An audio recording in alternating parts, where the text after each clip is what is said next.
It's a test, but it looks crooked. Again, this is not in Webster's dictionary. If you know what a dictionary is, I don't know these days. You don't have to say it. Don't get me started. And don't get me started. Well, I'm thinking I need to listen. I already saw him. You're gonna talk too, it's both of us. Oh, okay. My bad.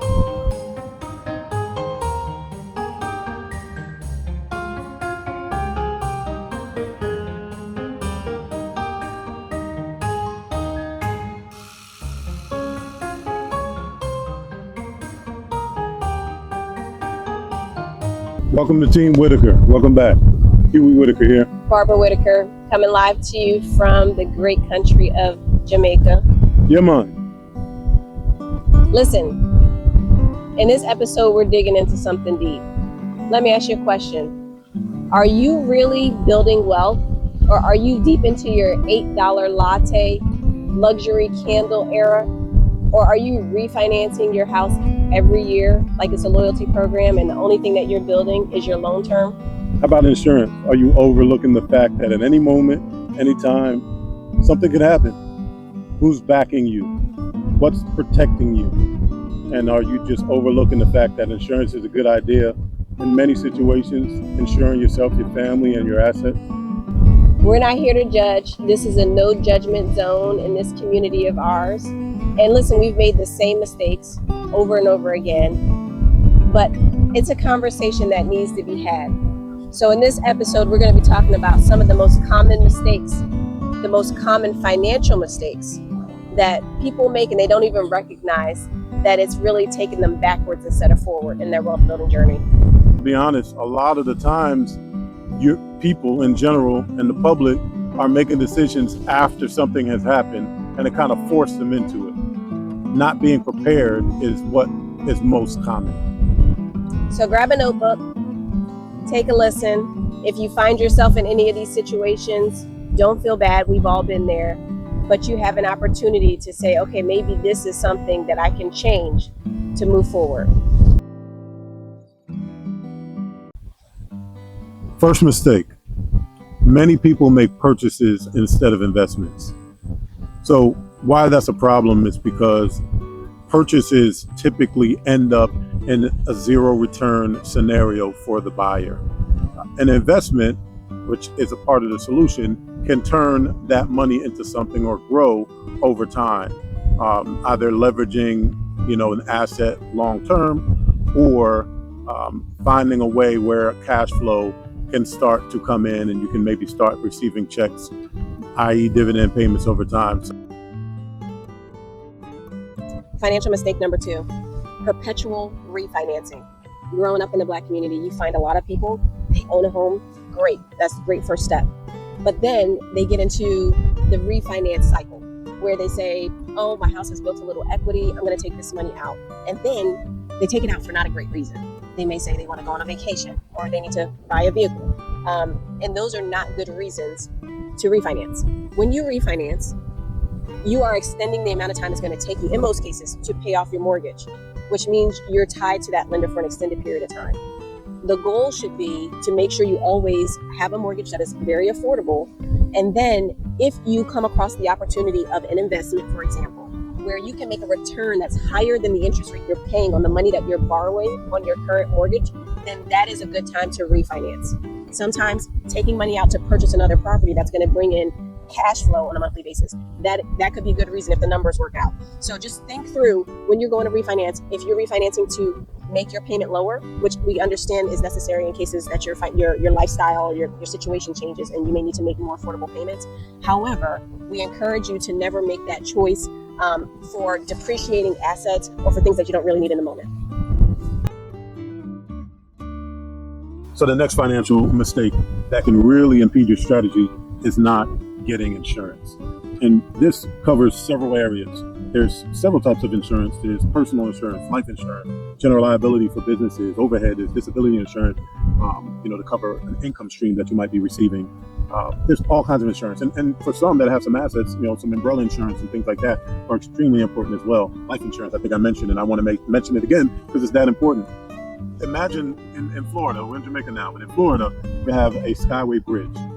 Very big, large bridge that we feel is pretty renowned for the area. Most people know it. And if you drive it, you kind of know that it can get a little windy as you're driving across it, but for the most part. And they shut it down when it's windy. And they shut it down when it's windy. Yeah. I don't know if the bridge actually moves or not, but I don't want to be on there if there's a possibility of the bridge moving or any kind of dangerous situation, especially if I have my family with me. But typically, I feel pretty safe. And typically, I feel pretty safe, and the main reason is because they have these large guardrails on each side of the bridge, and so that's the safety net, right? Now, I would ask you, right, and if the question is, would you drive across that bridge without the guardrails? And the answer should be no. And the reason why is because that takes away a part of the safety. And the interesting thing is, there's many people that have driven across that bridge several times, never touched the guardrails, never even got close to the guardrails, but they would not drive over the bridge without those guardrails up. That's how you should think about insurance. And essentially, we're doing all these activities and things without guardrails, and something can happen at any time. And what that does is you can be saving and investing. You can be in the hottest stocks, investments, NVIDIA, whatever it is that you feel great about, making a bunch of money, Bitcoin. Something happens to you or a family member or your business, and it could be an accident, a car accident, that without the proper insurance can wipe you out. And so that's why it's extremely important to make sure you have yourself and your assets protected through the right insurances that can give you the backing that you need in order to succeed and to sustain whatever growth pattern and strategy you have in place. The next financial mistake is protect your body. Your body is the asset, and if the asset breaks down, the plan falls apart. So we always preach that wealth is not just about money. It is a holistic plan from every angle. It's a quality of life, and health is wealth. Making sure your body is covered, protected, in optimal condition really allows you to go about your business that you're here on this earth to do on a daily basis. When you neglect the body, you're neglecting the possibility and the opportunities that could be what you're building or trying to build. So it's very important to make sure you're mindful of your health conditions, keeping your body in optimal condition, and being able to do the work that you're called to do.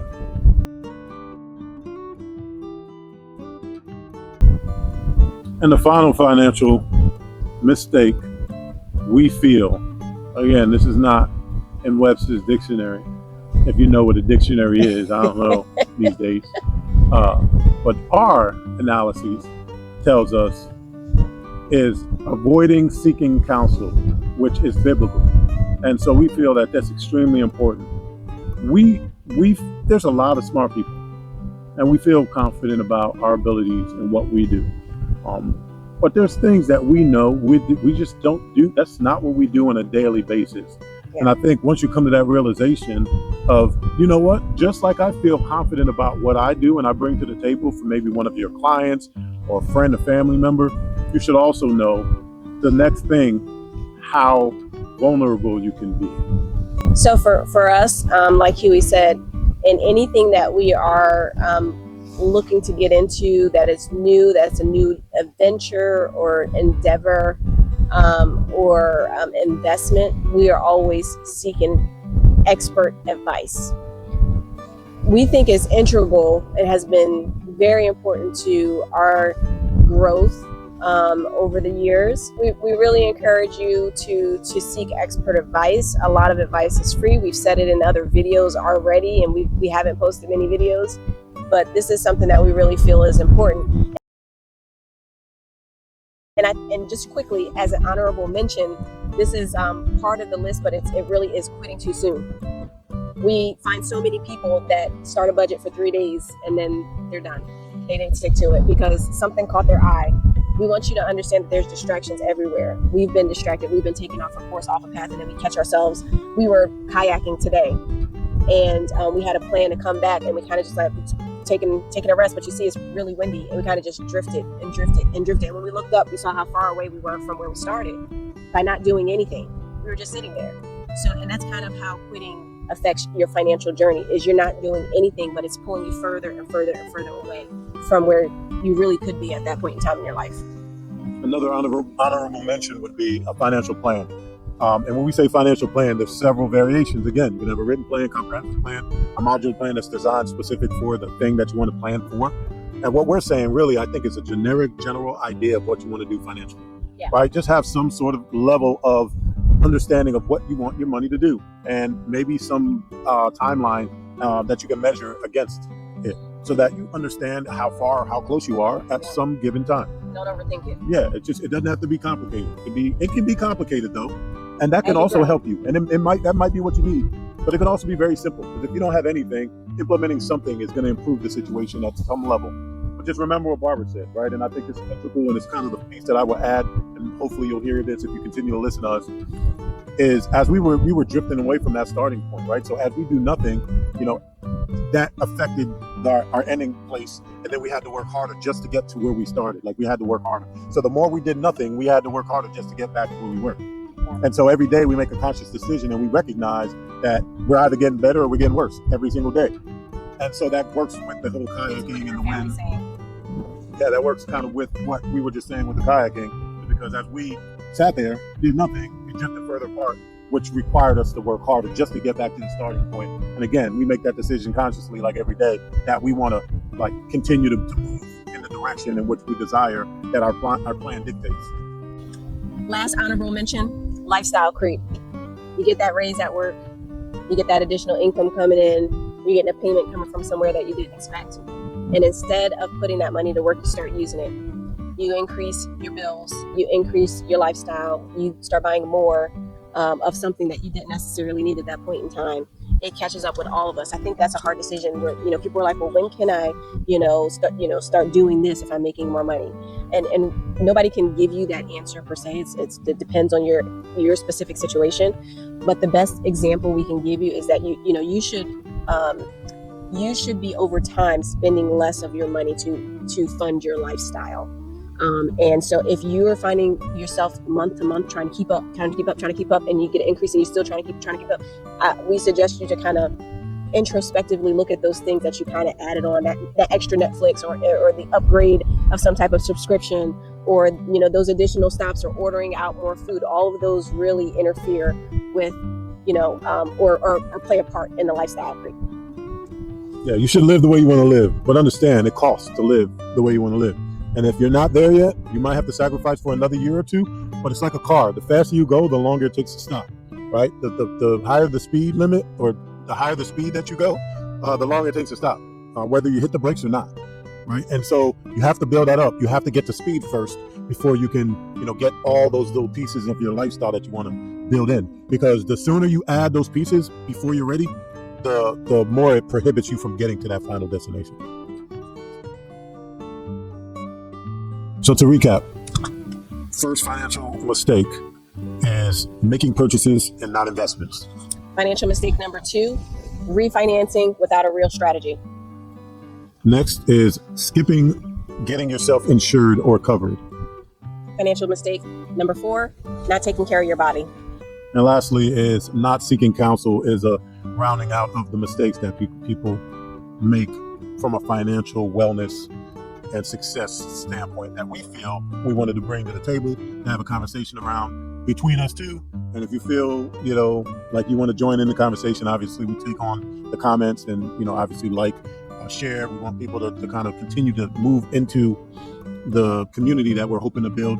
Again, this is something that should be safe and not judgmental, but really helping for edification and to really grow into something that you design for yourself, that you're going to do by yourself, but with support around you, which hopefully this community can bring you. So thanks for watching, and we look forward to seeing you at the next episode.